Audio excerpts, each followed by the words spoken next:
Hello and welcome back to my 10 favorite people. Hope you're doing well. I'm incredibly excited for today's video because ever since we made this Bitcoin value chart just under a month ago, price has really been respecting this overvalued region in orange here. And every time Bitcoin's price gets above 70,000, sellers keep stepping in and pushing it back into the yellow fair value region. And this is especially important because we're still trying to figure out what type of cycle Bitcoin is going to have. We're still waiting to see if this is going to be a left translated cycle where Bitcoin continues its rally into the end of the year and tops sometime around the November elections, or if it's going to be a more standard cycle for Bitcoin where we spend way more time consolidating, chopping around, maybe even revisiting some lower prices and just building some structure and building a base for a rally to much higher prices in 2025. And of course, the main driver for which cycle we end up having is going to be what happens with the macro. And we have some very important labor data prints for some macro uncertainty this week. And now the reason the labor market data that we're getting on Wednesday with the ADP employment number and what we're getting on Friday with the unemployment rate are especially important is because throughout this cycle, investors have pointed to the labor market to say that we're going to have a soft landing and the economy is still strong and the Fed is going to have plenty of time to bring down inflation. So it's no big deal that it's stuck around 3%. As long as the labor market and economy remain strong, we're going to have a soft landing and everything is going to be fine. But we've slowly seen this unemployment rate slowly work its way up. And what we've seen in previous cycles is that once that base is built, we see it slowly work its way up until it spikes to the upside. And the special thing about where we are currently with this 3.9% expectation is because we really haven't seen a 4 handle on the unemployment rate since the end of 2021. So there's some real potential for some short-term market panic if this unemployment rate on Friday does end up coming in above expectations. Because we're seeing more and more recession concerns pop up all over the place, the Federal Reserve Bank of Atlanta keeps updating their GDP estimate. Just about a month ago, maybe 2 months ago, they were saying their estimate was 4% for Q2, but they've recently slowly revised it down over and over again, and now it's sitting at 1.8% GDP, which is really insane when you consider the size of the deficits that the federal government has been running to keep this economy afloat. And we're on pace to have over $2 trillion in deficits this year in 2024. So if we're already seeing GDP get this low and there's a risk that we're going to get a bad labor market print that might cause some panic, I don't think the market will be able to ignore recession fears any longer if we get some bad labor market data this week. And that's why these two prints on Wednesday and Friday are so important to watch. So we'll definitely monitor it this week and cover it once it happens. It's definitely the main thing I'm going to be watching for. But for now, Bitcoin is still sitting in what I consider its fair value region, which is about 20% above or below its 20-week moving average, because that's the average price over the past 20 weeks. And of course, undervalued is still down here closer to the 200-week moving average. And of course, this is just my views on Bitcoin currently, not what I expect for Bitcoin over the next 10 years or so. But this is by far the most common question I receive, and it's also one that I ask myself very often to make decisions for my portfolio and decide whether or not I want to maybe buy some more Bitcoin or scale some out of my existing positions. But for now, as long as we're sitting within this fair value region between 50K and 70K, I don't really feel the need to do much. And even though I still think the normal cycle is the most likely, we were seeing some decent evidence for a left translated cycle last week, and maybe what we see from the labor market this week could give us some more insight into what type of cycle we end up having. But regardless, I still like being prepared for many scenarios. I don't think it's likely we go back to the low 40,000s because that's where we were pre-ETF and before we got all those huge inflows. And I think it's very unlikely we go below 30,000 unless there's a very severe recession that's a lot worse than we end up expecting. But I still like putting them on the chart here to remind myself that anything is possible and that I should be prepared for multiple outcomes and not only the best case scenario. As for Bitcoin dominance, still holding this 54% level and getting a bounce off of it alongside the 20-week moving average for now. Very early in the week, so this has a lot of time to change, but until we see a major breakdown in Bitcoin dominance, I don't feel the need to buy riskier altcoins or riskier newer projects. Very happy holding what I consider to be the 3 blue chips in this market and willing to navigate whatever type of cycle we end up having with this starting point.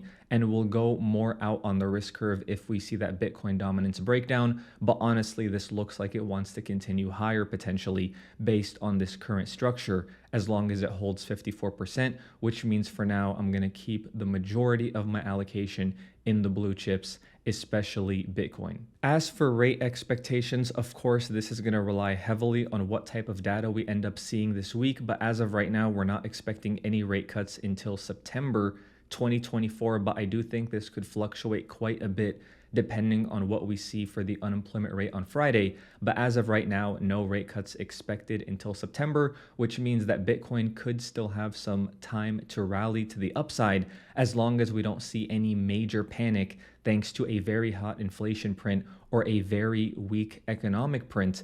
For right now, it looks like Bitcoin could continue higher, which is why the left translated cycle is still on the table, but we're going to continue to monitor these expectations because we do know that rate cuts only occur once something breaks in the economy, and Bitcoin normally has already started its sell-off once those rate cuts happen, if we're going to use last cycle as an example. And same thing for the S&P 500.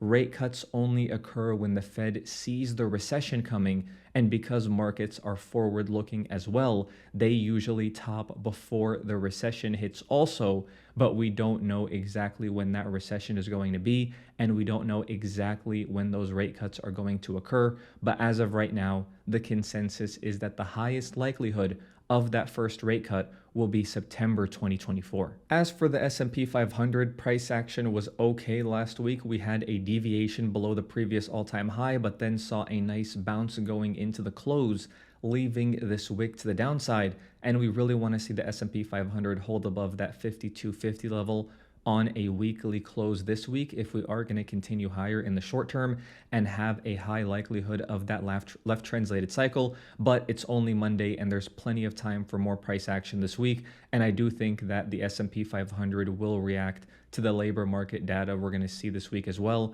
So definitely something to monitor. I'm still generally optimistic because election years tend to be very good in Q3 and Q4, but of course a recession or some very bad data could throw a wrench in that plan. But I'm still comfortable betting on seasonality because that's an average of what generally tends to occur in election years. And I do think they will try to keep the market elevated because there's a very big correlation between stock market performance and the incumbent getting a second term, depending on the performance of the stock market. So I do think that the incentive is to keep it going up as shown by the seasonality pattern. But of course, a major recession scare could completely blindside the market and cause us to trade lower, but this is the seasonal expectation for now. As for Bitcoin on the weekly, really hasn't done much over the past few weeks. Every time we get above 69,000, I see everybody celebrating on Twitter and saying we're gonna go a lot higher.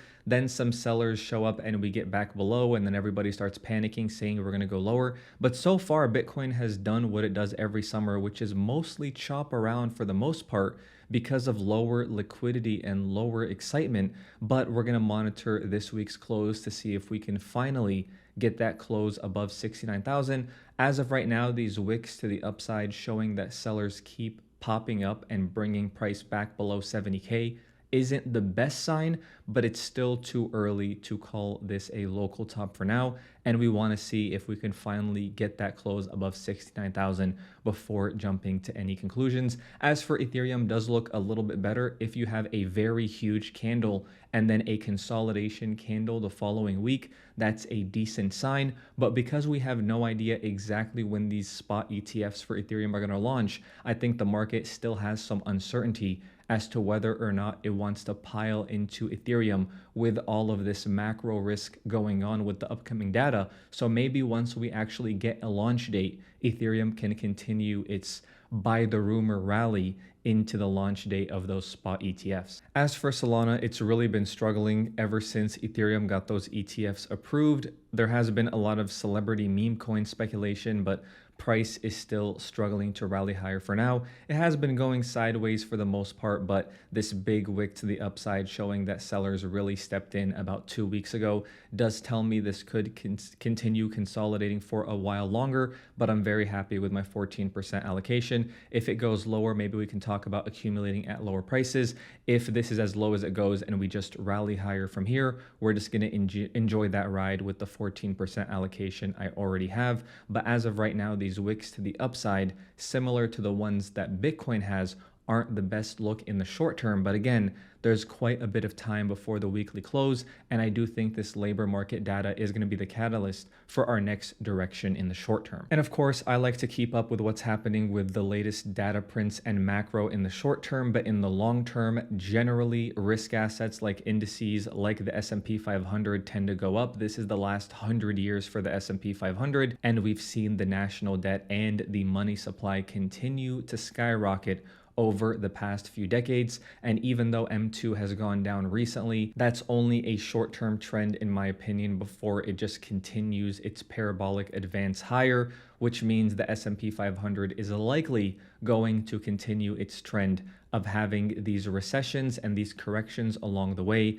but the long-term trajectory is still up in my opinion. I have no idea what type of volatility we can expect in the meantime, but I do think that we could all agree that it's likely that in 3 years, 5 years, the S&P 500 is likely to be higher than where it is today. And because there's a correlation between the S&P 500 and other risk assets like Bitcoin, I think we can likely expect Bitcoin to do very well over the long term as well. And as a famous philosopher once said, there is no second best asset. So we'll see what happens. Definitely keep an eye on the labor market prints that we're getting this week. We'll definitely cover it on this channel. And let me know what you think of this Bitcoin value chart. Of course, it's not a perfect science, but this is just my general gut feel on Bitcoin's value based on my time in this market and my experience, but would love to know what you guys think as well. As always, thank you so much for the support on the recent videos. Thank you so much for watching, and I'll talk to you soon.